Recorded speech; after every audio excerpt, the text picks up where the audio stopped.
Amahoro n'ikaze banywanyi bacu musubira kubana natwe muri aya makuru tugira tubashikirize kuri iki gicamunsi kw'igenekerezo rya tariki 10 z'ukwezi kwa mbere umwaka n'ibihumbi 2024. Amakuru arabandanya gushikirizwa ngaha kuri iyi mboneshakure ava mu gihugu ca Repubulika iharanira intwaro rusangi ya Kongo. Mwe banywanyi bacu rero mugenda mudukurikirana aho muba muherereye hose, mukaba mwarahejeje gufyonda subscribe, mwarakoze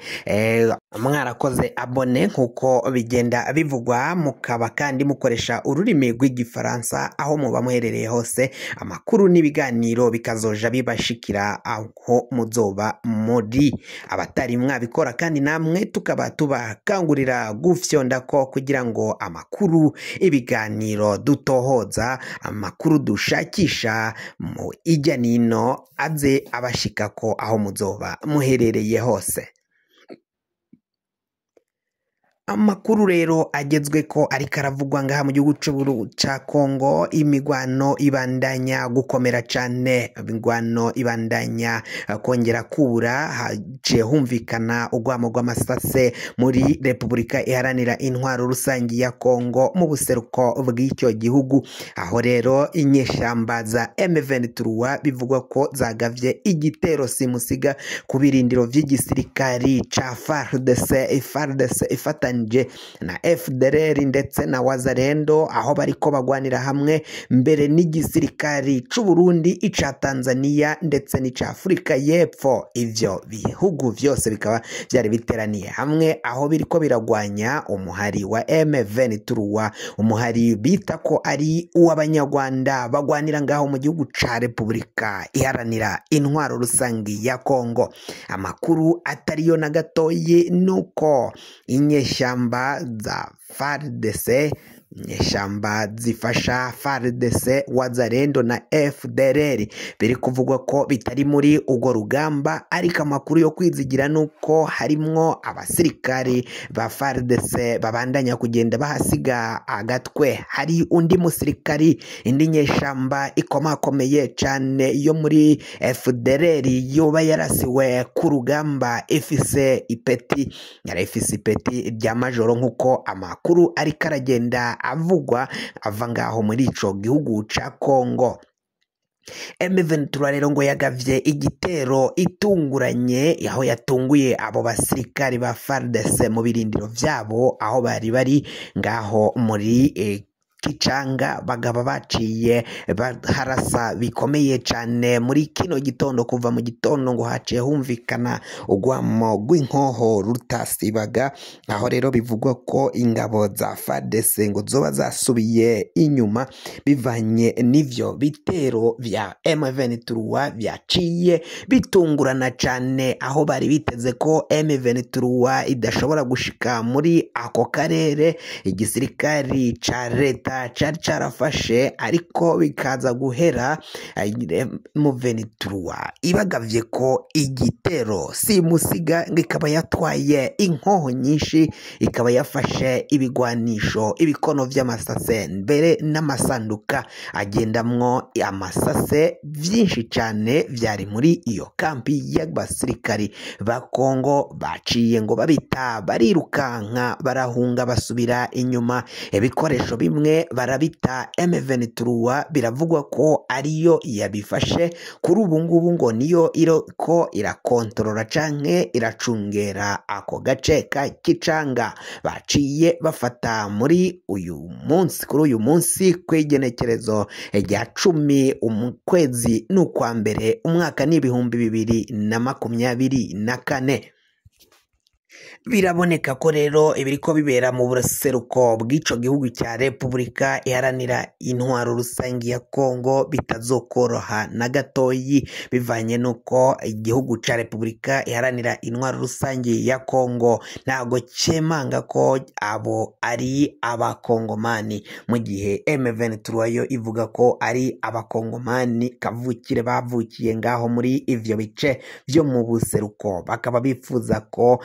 garuka amahoro mbere kandi bakabona umutekano. umutekano rero murazi ko hari imitwe itandukanye yagiye yiyonkora ku butegetsi, abasirikari bakava mu butegetsi bwa Repubulika Iharanira Intwaro Rusange ya Kongo bakaja mu mashamba bivanye nuko bavuga ko bagiye gukingira abaryango babo, abene wabo babarizwa muri ivyo bice babandanya kwicwa. Tubibutse ko muri ivyo bice niho hari umutwe w'iterabwoba FDLR, imitwe nka EDF naru y'Abaganda, ndetse abo banyagihugu bakavukire ngaho bakaba atamahoro bari bafise bivanye nuko leta itashiramwe imbaraga ngo igwanye inirukane iyo mitwe y'iterabwoba ibarizwa ku butaka bwa Kongo, ahubwo leta ya Kongo yo ikabandanya ibashira mu gisirikari. Kuri ubu ngubu biravugwa ko umutwe w'iterabwoba FDLR ufashanya n'igihugu ca Kongo kugwanira hamwe kugwanya abo bagwanye ba M23. M23 ikomoka ku mitwe myinshi yagiye itangura, murazi nka CNDP ya Laurent Nkunda, abandi bagiye bakomoka kuri uyo mutwe bakazongera bakihuza, ugahunga canke ukabucitsa imbaraga gakeyi ukazongera kubura imigwano ukaza ugatera igihugu ca Kongo, ariko ntikive mu vyo kirimo ngo gishire akadomo canke gishire gifate umwanzuro n'ingingo kuri ico kibazo cabo bagwanyi bariko bagwanira ngaho mu buseruko bwa Kongo ba M23.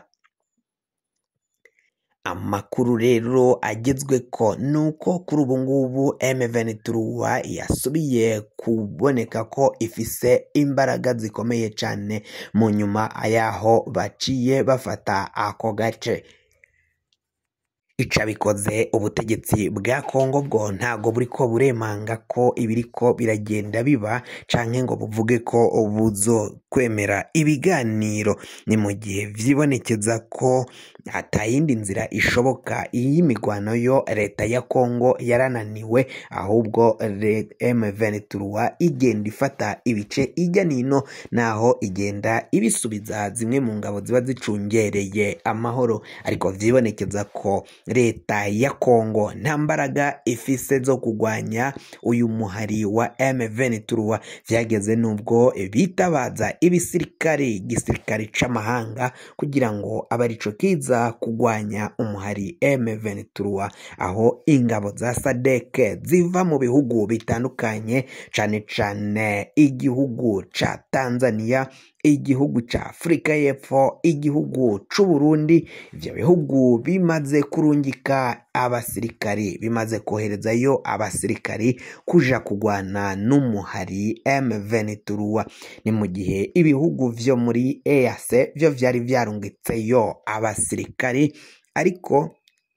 kuri misiyo bari bahawe bagiye batagiye kurasana na M23, ahubwo kwari kugira ngo barabe ko hogaruka amahoro, guhagarara hagati y'abagwana ku buryo wabagwana atanumwe yashobora kurengana hagati y'izo ngabo zari zarungitswe na EAC. Ariko Tshisekedi we yarazi ko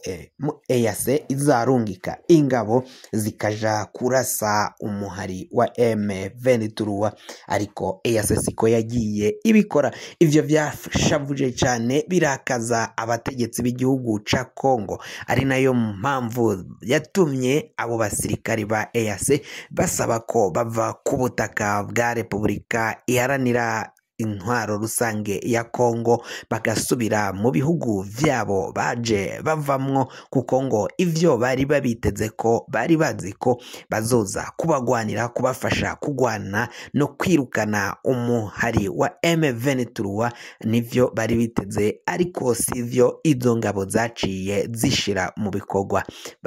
Tshisekedi yari yanse ko abasirikari bava mu gihugu c'u Rwanda bagomba kuza mw'iyo misiyo, kuko yabona ko ngo bazohava bashigikira bakanafasha uyu muhari wa M23 uriko uragwanira ngaho mu gihugu ca Repubulika Iharanira Intwaro Rusange ya Kongo. kanda subscribe niba ukoresha ururimi rw'icongereza canke niba ukoresha ururimi rw'igifaransa urafyonda sabone amakuru n'ibiganiro dutohoza bizaje bigushikako aho uzoba uherereye hose kw'isi